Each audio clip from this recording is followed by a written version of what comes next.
The Equitable Society presents This Is Your F.B.I.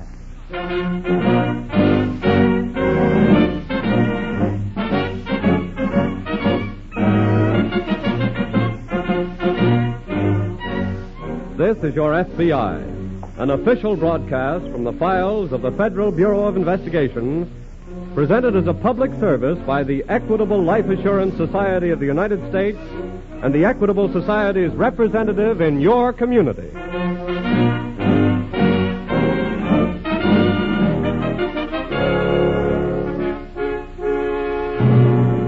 Tonight's file, The Sorrowful Swindler.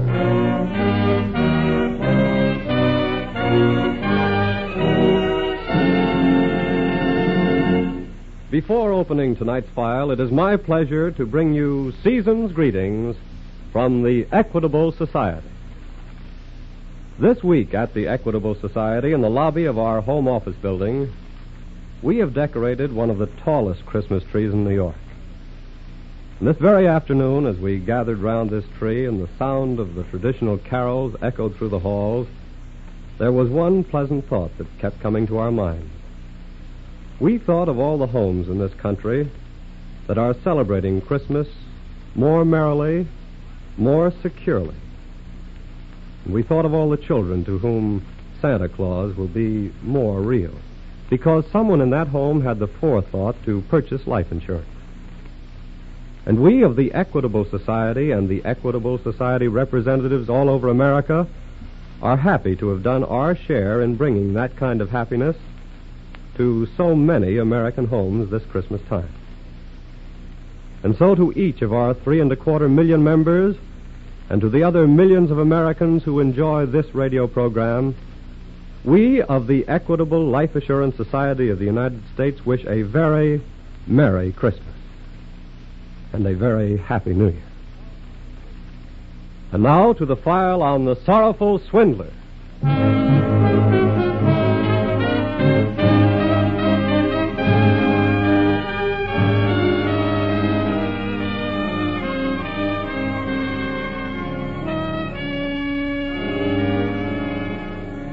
With America virtually on the eve of celebrating her first peacetime Christmas in several years, the topic of crime seems hardly in keeping with the mood of the day.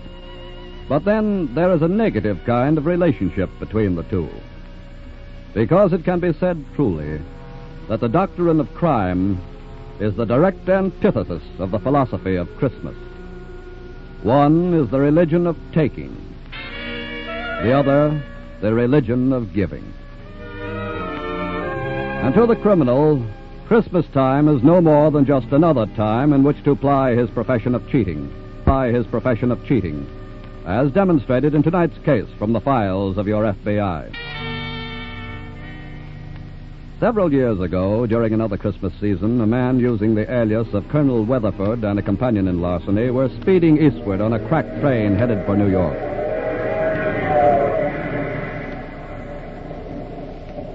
You know, Colonel... Yeah? I still can't figure out how come we leave Chicago so quick. I think, Michael, we may sum it up in one word of 2 syllables. Like which? Police. You mean they were hep to us? They would have been, Michael, shortly after that check I cashed began to ricochet. Yeah, but suppose they get an idea we caught this train and they got the New York police waiting for us when we roll into Grand Central. Please, Michael. I'd rather not have to wrestle with that remote contingency for the moment. Huh? Allow me, if you will, to revel in a vision of the unbounded joy of my dear Valerie when I show her the fruits of this little mission to the west. You ain't gonna give her the whole $5,000. Valerie has demanded a mink coat of Santa Claus. And Valerie, my dear Michael, knows who Santa Claus is. Have your tickets ready, please. All right, get them right here, Colonel. Now I check your tickets, please, madam. Oh, yes. Here's my ticket right here. Thank you. What time do we get to New York in the morning, Mr. Conductor? 9 o'clock. Well, I do hope my daughter is there to meet me. Sweet little old lady, ain't she? Yes. You may keep this part, madam. Oh, thank you. Oh, just a minute, please. Yes? I wonder if you'd help me.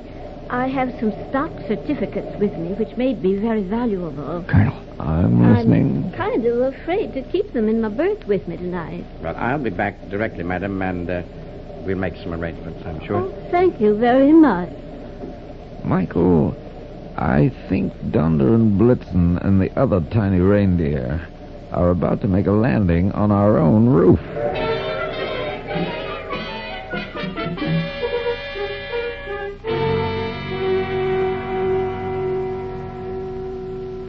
Since crime never takes a holiday, neither does your F.B.I.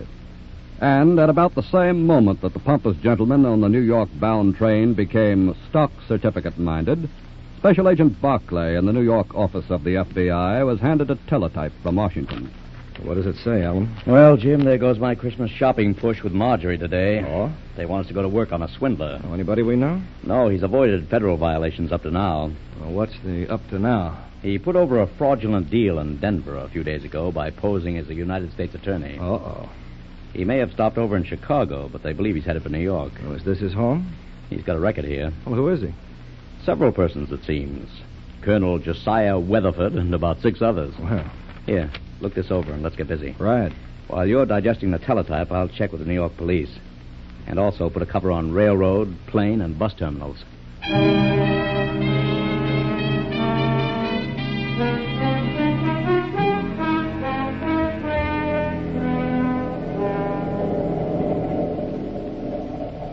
I didn't quite catch the name. Weatherford.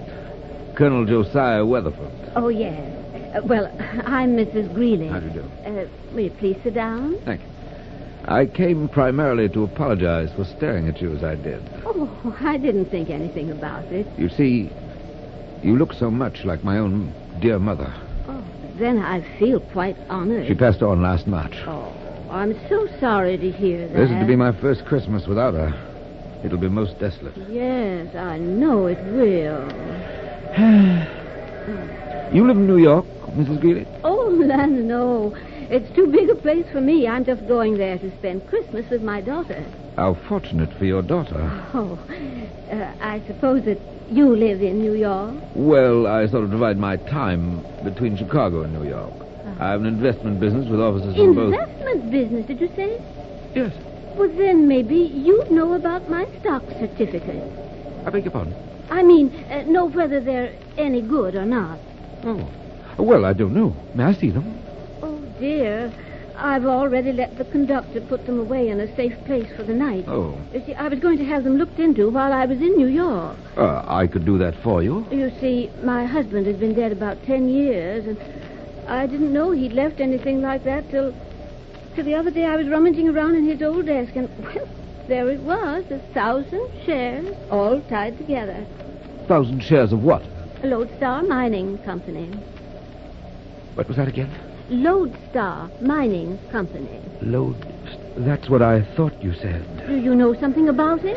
Well, it's not listed on the exchange anymore that I know. Oh, then you mean it's no good? I wouldn't say that. I want to look it up for you. Oh. You will let me serve you in this, won't you? Oh, I'd be very glad if you would. Especially since that's your business. Well, now, you just leave everything to me, and I'll be talking to you again in the morning before we get off the train. Oh, thanks. Oh, thank you so much. Well, how'd you make out? Santa Claus is not merely knocking at our door, Michael. He's trying to break in with a pack full of gold.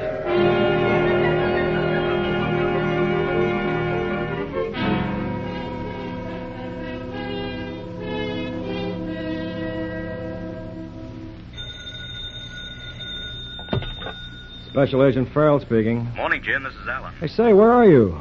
Grand Central, waiting to cover the Manhattan Limited when it gets in. Good. I was just going to have to hop over there myself. What's up? Well, Weatherford's on that train. How do you know? A teletype just came in from Chicago. He passed a bad check there yesterday. And the ticket agent at LaSalle Station remembers selling Weatherford and a man with him space on the Manhattan. Then I better run. It's about to pull in. Right.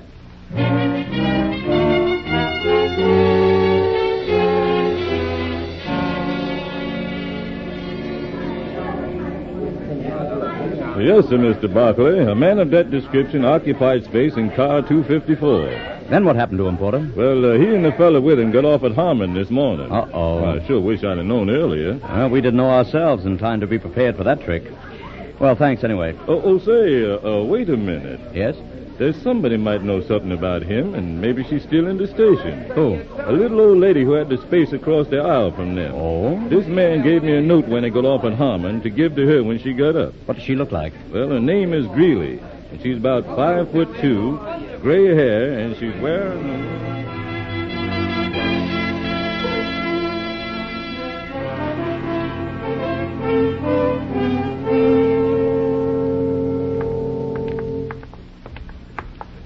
Michael, Yeah?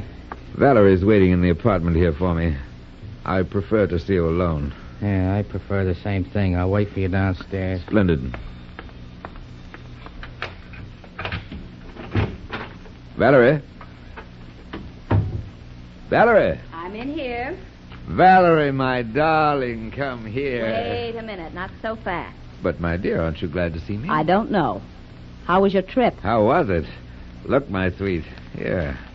$5,000. Let me see one of the bills. They're genuine, every last one of them. Oh, my darling, I am so glad to see you. I have missed you so much. And now I can go right down this very day and get my mink coat. Oh. Well, you see, Valerie... What's the matter? Well, naturally, you're going to get the fur coat, Valerie. That's right. But tomorrow will be ample time. What is, my sweet? I'm waiting for the hook. What is it? I merely want to retain possession of the money for the balance of the day. Go on. For $5 a share, darling, I can pick up 1,000 shares of Lodestar mining stock from a party who doesn't know their true value. Have they got any true value? Have they? Lodestar merged a few years ago with Rocky Mountain. Each share of Lodestar is still exchangeable for 1 share of Rocky Mountain, worth today $100 a share. You mean put out $5,000 and get back $100,000? Exactly. Look, a mink coat on the back is worth $40 in the window. Nothing doing. Well, darling, you can't... You just dreamed this up to keep from coming across. I swear I didn't, Valerie. She's going to call me any minute. What's she? Now, don't get excited, my dear. Don't get excited. It's a little old lady, a Mrs. Greeley I met on the train. She has the stock. Oh, yeah? That's probably Mrs. Greeley now. Colonel Weatherford speaking. This is Mrs. Greeley. Oh, hello, Mrs. Greeley. Are you at your daughter's now? No, she lives in the country and she didn't get my telegram until this morning. Oh, but she'll be in for me this evening. Oh, I see. It was snowing, so I took a room in a little hotel not far from the station to wait for her. Of course. Well, Mrs. Greeley, I have some good news for you about your stock. Oh, you have? How would you like to have $5,000 in cash for a Christmas present? $5,000? That's right. Good gracious me. You just give me the name of your hotel, and I'll be right over in a few minutes. You mean we'll be right over?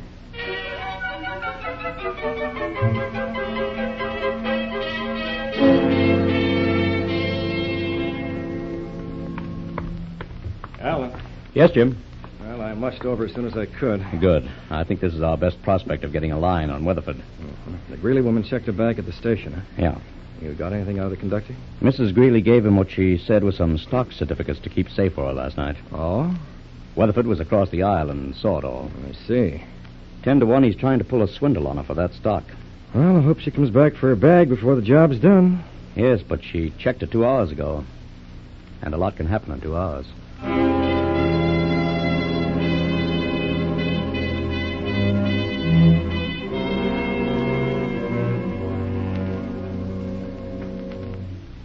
Colonel Weatherford. Yes? If the Lodestar Mining Company is out of existence, I don't see why the group this young lady represents wants to buy my stock. Oh, you should make that clearer, Colonel Weatherford. The group still controls the Lodestar Company's property, Mrs. Greeley. Oh.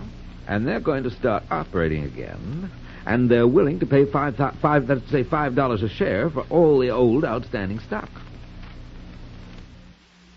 Well, maybe I'd better hold on to mine, then maybe it'll be worth more after a while. Oh, explain it to her, Colonel. It may be years before it's worth a cent more, Mrs. Greeley, and after all, $5,000 is a lot of money. Well, I'll trust your judgment, Colonel Weatherford. Good. I'm sure you won't regret it. Do you, have all that money with you? Yes, here it is. $5,000, $50 $100 bills. Gracious me. Now, if you have the stock to use. Oh, of course, yes. It's right here in my handbag. Splendid. Yes. Yes, here we are. Mm-hmm. And now I want you both to put up your hands. What? What's the meaning of that gun? Oh, it merely means that I know as much about Lodestar as you do, you old swindler.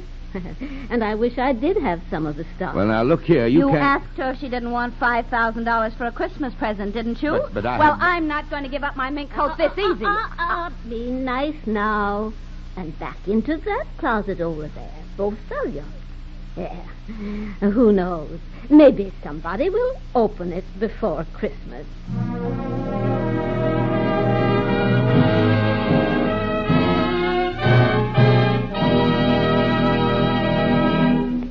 Crooks don't qualify as men of goodwill, do they? So let's leave them for a moment while I tell you about someone you like. A man who is bubbling over with the contagious good humor that infects all good people this time of year. This week at the Equitable Society, I met a senior vice president coming out of the building. He was carrying a regular pyramid of packages in his arms. And just as I said hello to him, something went wrong with the middle of the pyramid, and half of his packages fell out of his arms and slid to the floor. Serves me right, he laughed as I helped him to pick them up. Just what I deserve for putting off my Christmas shopping till the last minute and then trying to do it all at once. He paused and chuckled. And I'm the man who's spent his life telling folks not to put things off. My business in life is telling folks not to put off buying the life insurance protection they need. Well, I said, that's not such a bad way to spend your life, is it? Well, he smiled and answered, saying, yes, there are a lot of people in this world who are much happier right now because someone from the Equitable Society kept urging a husband or father not to put off buying life insurance. And believe me, that's a pretty pleasant thought for a fellow to entertain this time of year. Well, as I said goodbye to him, the thought came to me that it'd be a very fine thing if all members of the Equitable Life Assurance Society of the United States had the same opportunity to know the officers of their society that I have. Could get to know the sincerity and human understanding that they put into their daily work, managing the life insurance of 3.25 million Equitable Society members.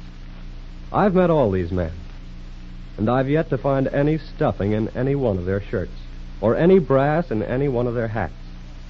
No matter how important their jobs are, their doors are always open, and their time is always at the disposal of members of this Life Assurance Society.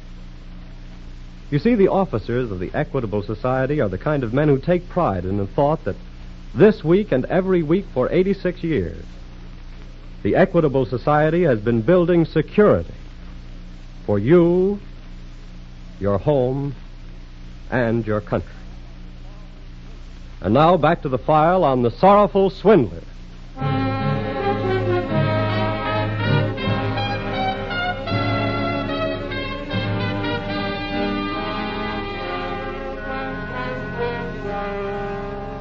There is a saying that no one is so easily swindled as a swindler, and the victim, intending himself to commit a crime, can ill afford to complain to the law.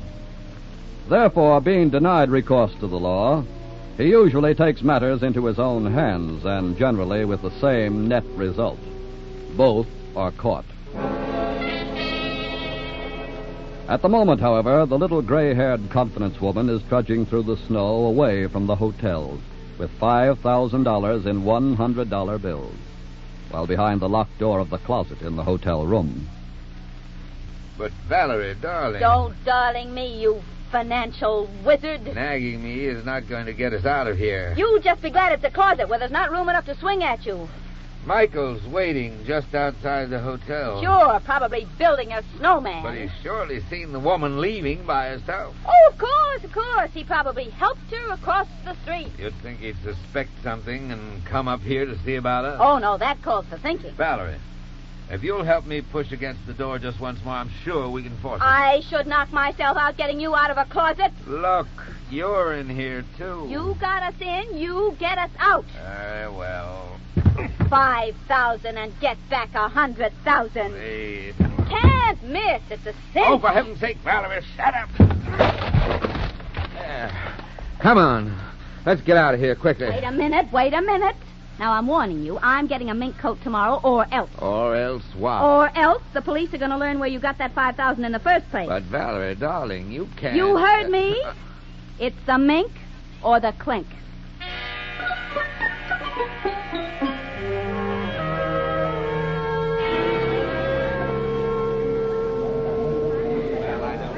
Well, it doesn't look like our Mrs. Greeley's coming back for a bag. She only checked it a couple of hours ago. Give her time. Yes, but in the meantime, this Weatherford Hey, wait a could minute. This looks like our little lady now. Yeah, seems to fit her description all right. And she's going over to the baggage counter. Come on. No, wait a minute. What? For one thing, somebody's trailing her. Huh? Look over there. And according to the conductor's description, that would be Weatherford's pal. Yeah, you're right. And item number 2, do you know who our Mrs. Greeley really is? No? I had dealings with her a couple of years ago. That's an old-time operator who's known as Larceny Annie. What? So far as Weatherford and she are concerned, I'd say at this point it's a question of who has done what to whom. Well, then let's pick them up and ask some questions. And Miss getting Weatherford? Hey, look, there she goes. And a shadow, too. Come on, Jim. Let's make it a convoy.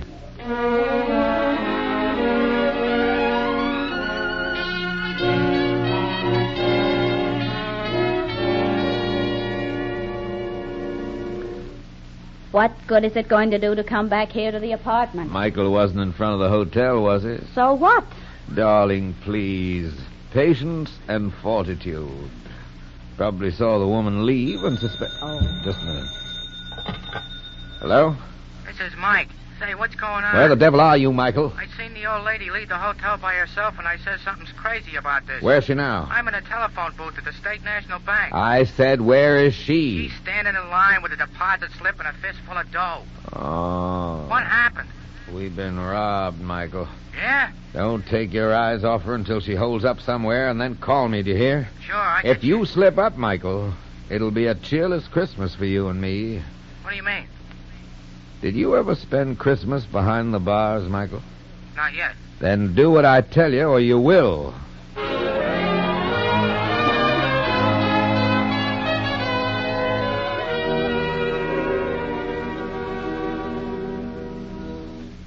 Here comes Larceny Annie's shadow back from the phone. He must have contacted Weatherford. What do you make of all this? I'd say that Weatherford has now learned how it feels to be swindled himself. Well, he took somebody for the money first, and now Annie's taken him. Yes, which puts it up to us to take them both. Well, what's your idea? You stay here and keep your eyes open. And you?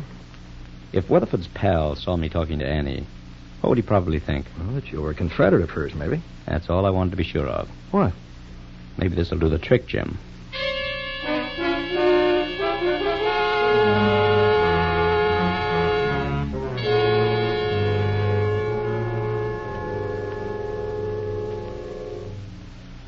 Come, darling.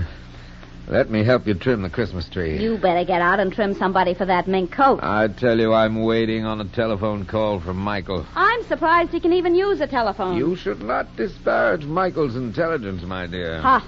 Providence beat me to it. Michael is a simple soul, but a loyal one with a great amount of common sense. And on occasion displays a flash of superior intelligence. Maybe you ought to be working for him then. May I fix your cocktail? No, and don't try to soften me up because I'm... Yes? It's me, Colonel. Well? I done what you told me. Where is she? You better meet me quick, corner of Madison and 91st. There are 4 corners, Michael, you know. Yeah, but I'll be standing on just one of them, boss. East side downtown. You better hurry. I'll be there right away. You mean we'll be there? Then come on quickly, my dear. Now you shall have that mink.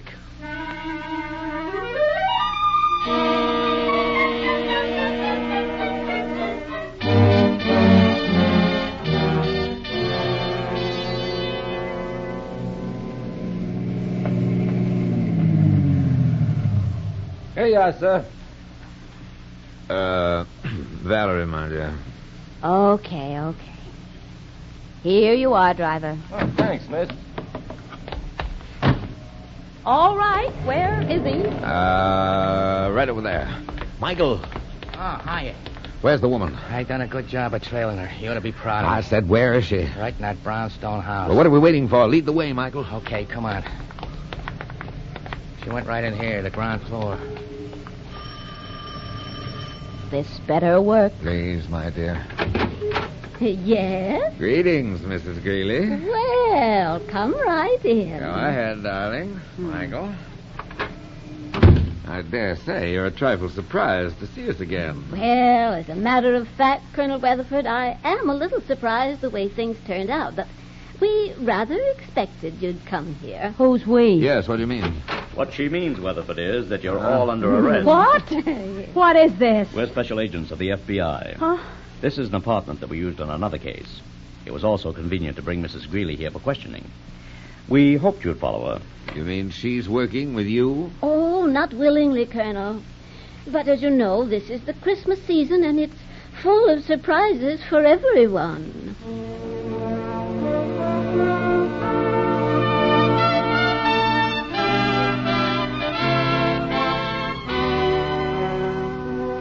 And now, your FBI would like to take this opportunity to wish for all of you a Merry Christmas and a happy, peaceful, and prosperous New Year. And through your continued support and cooperation, it will go on protecting your right to enjoy them year after year.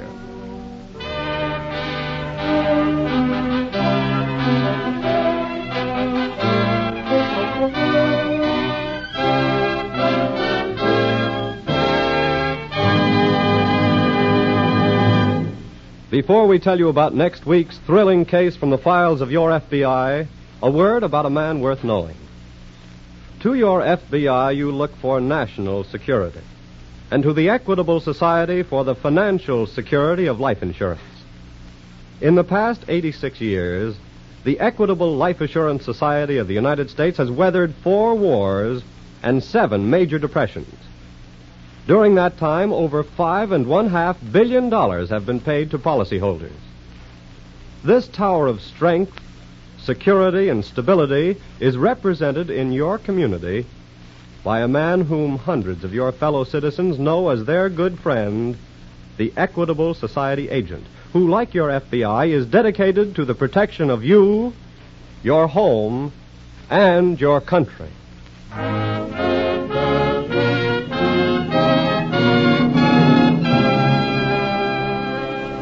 Next week, we will bring you another colorful story from the files of the Federal Bureau of Investigation. Murder on the High Seas.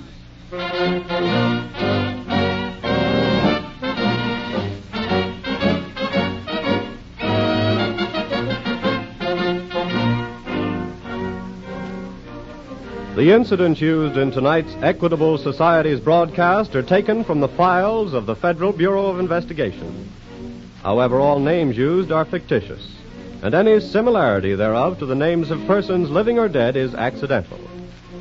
Programs in this series of particular interest to servicemen and women are broadcast overseas through the worldwide facilities of the Armed Forces Radio Service. Tonight, the music was under the direction of Frederick Steiner, the author was Frank Ferries, and your narrator was Dean Carlton. This is Your FBI is a Jerry Devine production. Now, this is Carl Frank speaking for the Equitable Life Assurance Society of the United States and the Equitable Society's representative in your community, and inviting you to tune in again next week at this same time for This is Your FBI.